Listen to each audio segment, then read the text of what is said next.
ஆடியில எல்லா நகைகளுக்கும் சேதாரத்துல 1% கம்மி. அது மட்டும் இல்ல, உங்க பழைய நகைக்கு கிராமுக்கு 150 ரூபாய் கூடுதலாவும் தரும். ரெண்டையும் சேர்த்தா 2% மேல நகை விலையில சேவ் பண்ணுவீங்க. இந்தியா 80வது சுதந்திர தினத்தை கொண்டாட உள்ள இந்த நேரத்தில் 1947லும் தற்போதும் நாட்டின் பல்வேறு சமூக பொருளாதார காரணிகள் குறித்த ஒப்பீட்டை பார்ப்போம். இந்தியாவின் மக்கள் தொகை 34 கோடியிலிருந்து 146 கோடியாக அதிகரித்துள்ளது. கல்வியறிவு 12%இலிருந்து 81% உயர்ந்துள்ளது.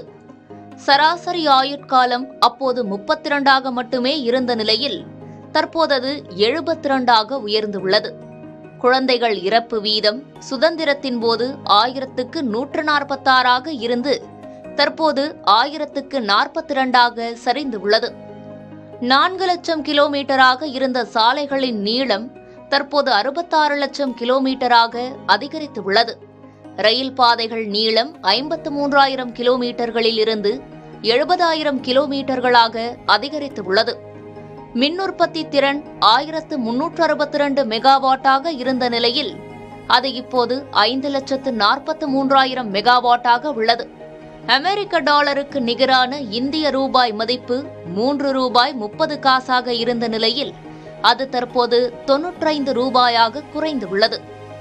நாட்டின் ஒட்டுமொத்த பொருளாதார உற்பத்தி மதிப்பு 22 பில்லியன் டாலர்களாக இருந்த நிலையில் 80 ஆண்டுகளுக்கு பிறகு அது 3,920 பில்லியன் டாலர்களாக உயர்ந்துள்ளது.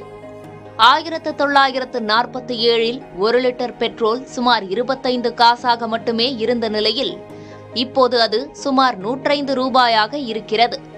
தங்கம் 1 கிராம் 9 ரூபாய்க்கு விற்கப்பட்ட நிலையில் தற்போது சுமார் 14,300 ரூபாயாக உயர்ந்துள்ளது.